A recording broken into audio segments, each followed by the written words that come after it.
Star Trek, the motion picture. Well, in the late 1970s, George Lucas wowed everybody with a movie called Star Wars. And all of the other excuse me, all of the other studios were clamoring to get on the sci-fi bandwagon.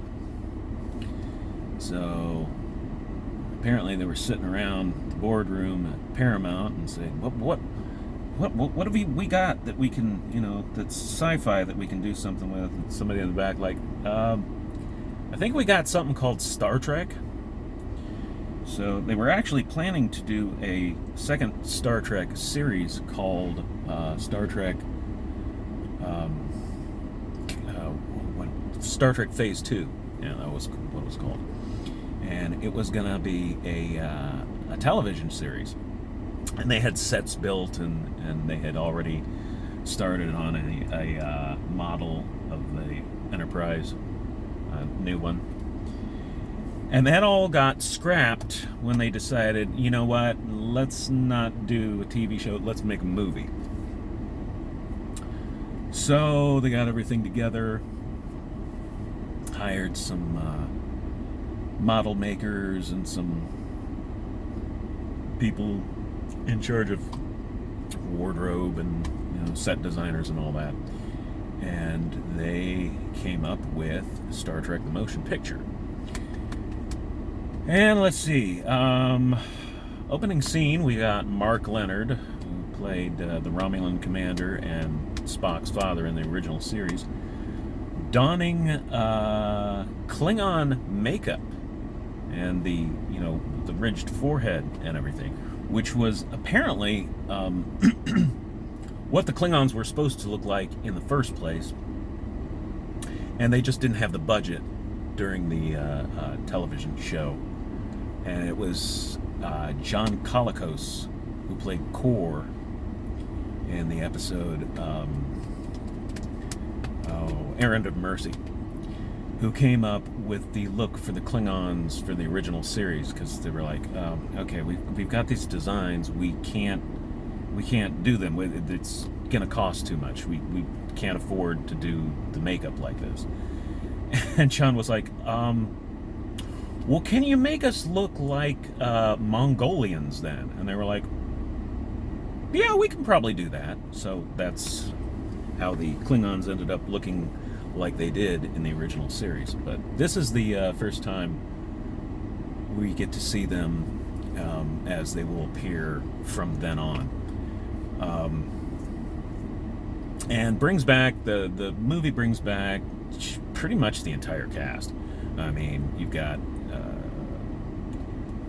all of the original bridge crew, plus Nurse Chapel, plus Janice Rand. The special effects are really dazzling, especially for 1979. The movie is visually beautiful. It's also extremely slow and boring. I mean, geeks like me are okay with it because, a slow-moving Star Trek movie for us, we're sitting there and going, okay, so Spock's shuttle docks right in back of the bridge, and you can see it from the officers' lounge windows. And then all of a sudden he's on the bridge, so that means there must be some kind of hallway between the docking port and the bridge, and then the turbolift car just swings around so he can get in, and then it swings around and he's on the bridge, stuff like that. But for the average person, it is tedious as hell to watch. And then they put out special editions because it's not long and boring enough. Let's stretch it out even longer. So anyway, that is the Star Trek the Motion Picture. It's the most, they called it the most Star Trek, the Star Trek movie that is closest to Gene's original vision. And that's true. It is.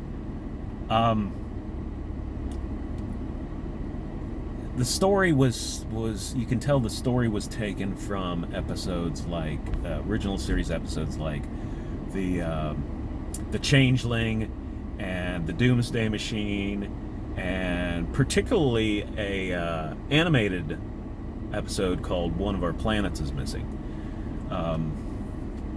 But I mean that just proved you could tell a similar story in a half-hour cartoon for a lot cheaper and a lot less time than you could by making a movie out of it. But anyway, that is the first Star Trek movie. Next video on Star Trek movies will deal with the best Star Trek movie ever made. You know what it is.